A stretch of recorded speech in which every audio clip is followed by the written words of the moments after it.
July 6 അഗിത മാതാവ്.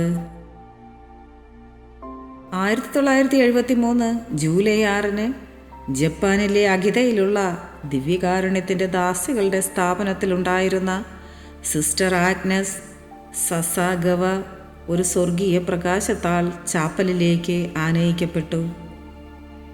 അവിടെയുണ്ടായിരുന്ന സർവ്വജനപദങ്ങളുടെയും നാഥയുടെ രൂപത്തിൻ്റെ വലത്തു കൈയിൽ മുറിപ്പാടും അവിടെ നിന്ന് രക്തം വരുന്നതും സിസ്റ്റർ കണ്ടു.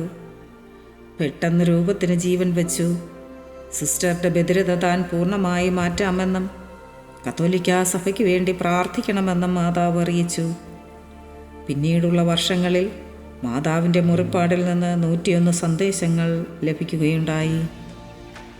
പരിശുദ്ധ അമ്മേ ദൈവമാതാവേ, ശാരീരികവും മാനസികവുമായി വേദന അനുഭവിക്കുന്ന ധാരാളം പേർ ഞങ്ങളുടെ ഇടയിലുമുണ്ട്.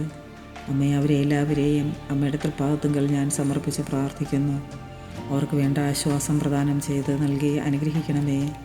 Ave Maria.